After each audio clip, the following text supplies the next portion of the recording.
Welcome back, YouTube, to another episode of 10 with Travis, where we just take 10 minutes to dive into the Word of God so we can be better today than we were yesterday. Today we're jumping into Galatians chapter 5.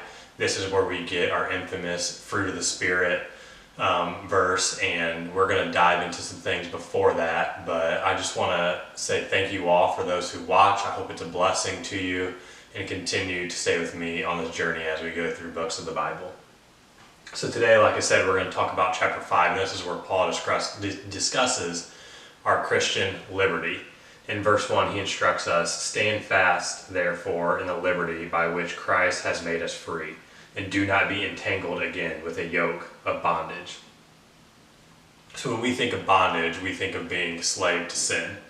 We don't always equate that to also the law, and that is actually what it is. So when we focus on the law, that's how we can be entangled in sin, how we can be in bondage, because where the law is, there's going to be sin, because those two just equate.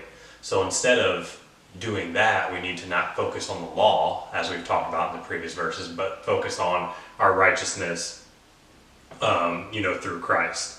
So a lot of us try to conquer our sin by saying, "Oh, I need to follow the law, I need to follow the law." And again, that's just not what is going to happen. The more you focus on that law, the more you actually are probably going to sin. So again, the purpose of the law was just show us how bad of a sinner we were, and that we need Christ to redeem us so we can be broken from that bondage and have a yoke that is light, which is from Jesus. So verse 4 is where Paul uses another famous phrase that we hear, "fallen from grace." So we touched on it a little bit earlier in one of the previous videos, but this is not talking about falling from grace because you have sinned. So when it says fallen from grace, the whole verse is, "You have become estranged from Christ, you who attempt to be justified by the law, you have fallen from grace." So it's simple. If you try to uphold the law, or you think about your right standing with God based off the law, or you think about God blessing you or your salvation based off the law, you indeed have fallen from grace. So let's not have that mindset. Let's have the mindset that Jesus has paid it all for us, and that is the only thing we need in this life, and that's the only thing God sees in us is Jesus, and he doesn't see our sin. So we have this Christian liberty, and Paul discusses throughout this chapter that he doesn't want us to use this Christian liberty in a bad way. So a lot of people do have the idea that, well, I can't preach too much grace because then people will go around doing whatever they want. And that's just not really applicable, because if you preach it in the correct way, they're going to fall so in love with Jesus and feel that Jesus has fallen so in love with them that they're not going to want to do that. So verses 13 through 15, they tell us to serve one another through love. And that's the other thing that grace gives us, is once we feel all that grace, we just want to serve, and we don't want to sin, because many times when we sin, it's against somebody else. Only a few times is it against ourselves, and most of the time it's against someone else. So murdering, stealing, lying, those types of things, that's always against someone else. So if we have genuine love towards others, then we wouldn't even have a sin nature. We would never want to do that, because being sinful then would be selfish. But if we have that love for one another, we have unselfishness, which will result in us not sinning against our brethren. So the last section of chapter 5 is where we talk about walking in the Spirit, and that's when we get into the fruit of the Spirit. So before we go there, I want to talk about verse 16, which says, "I say then, walk in the Spirit, and you shall not fulfill the lust of the flesh." So again, we just kind of talked about, how to treat your brother or sister correct, not to focus on the law and sin.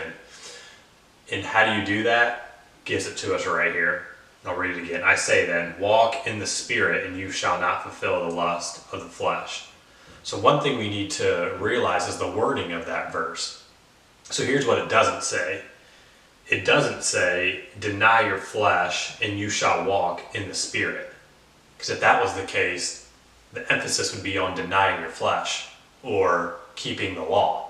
But instead it says, "Walk in the Spirit, and you shall not fulfill the flesh." So as we talk about the byproduct theory, which we talk about in our community at the Radical Wealth Network, the byproduct theory is do this and this will happen. So walk in the Spirit and then you will not fulfill the lust of the flesh. So if you want to get the lust of the flesh out, you want to get the sin, all that out, you need to walk more in the Spirit. So as your cup of the Spirit gets filled up, it's going to wash and overflow all of the bad in your life. It's just going to come out, and the more Spirit that's infilling, the other stuff will come out. So verses 19 through 23 then lay out the works of the flesh and the fruit of the Spirit. So we're not going to really go through those. Hopefully you guys read the chapter and you guys have heard the fruit of the Spirit very often. But one thing I wanted to touch on, works means something that we can produce based off of an action. But fruit is something that is produced as a byproduct. Kind of how I talked about just before on the byproduct theory.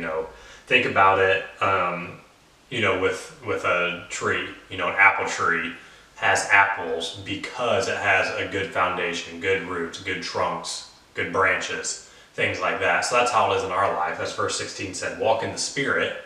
Once you walk in the Spirit, then this fruit of the Spirit is going to just come off of you. So as we bear these fruit, we'll crucify the flesh with its passions and desires. And this is a major key to living a radically wealthy lifestyle. So that's it for today for chapter 5. We will jump into chapter 6 tomorrow. We will finish the book of Galatians and then do a summary at the end. I hope this has blessed you.